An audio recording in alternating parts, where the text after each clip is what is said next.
Втора серия на нашия славен път с Дробилката. Тук имаше една голяма сливка. Не знам дали нашите зрители я помнят, тези, които я познаваха.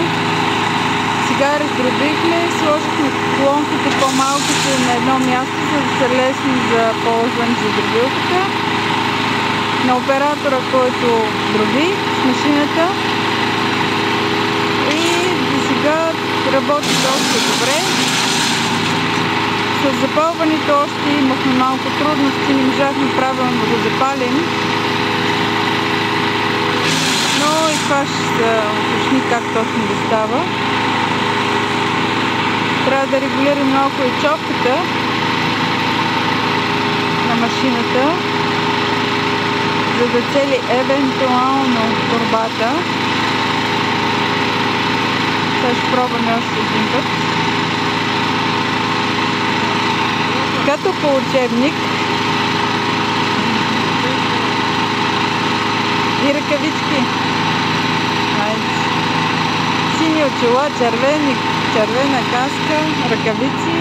Сега се въздържахме нещем.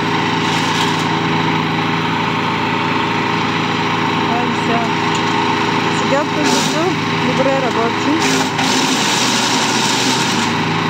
Чипсът е доста добър. Уникално добре ги прави на големина. За малките клонки няма никакъв проблем.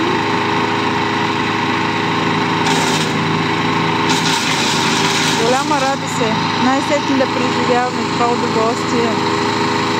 Да си компостираме клонките без да се налага да ги горим. Колко години си мечтах, затова и най-сетне да живеем. Ето е нашата помощничка, която се крие. Добре. Трябва да си покажем отпред как се случват нещата.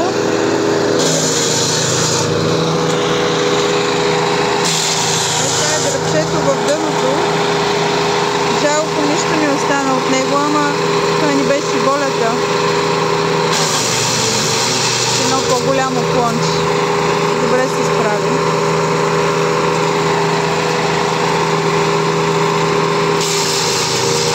Малкото не са проблем.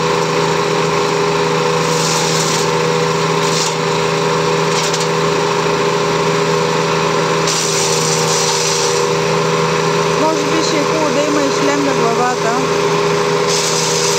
и ръкавици.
Има прекрасно време, облачно, лек вятър, въобще е уникално време за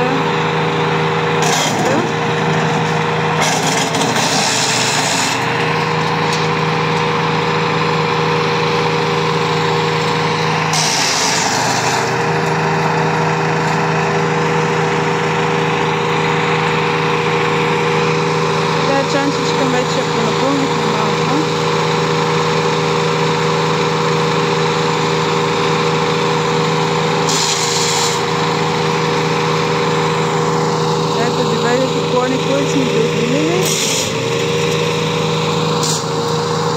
момента ще ги минем по дроби както от дървесинята, така и по листенците.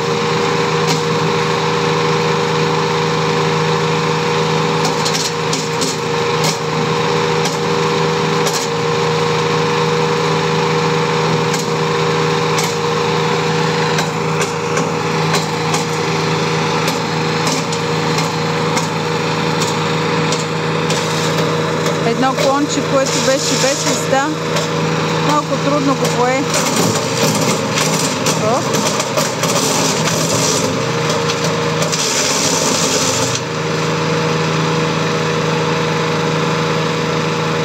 Много добра дървесина. Перфектна! Изчакай малко. Отивам да снимам дървесината.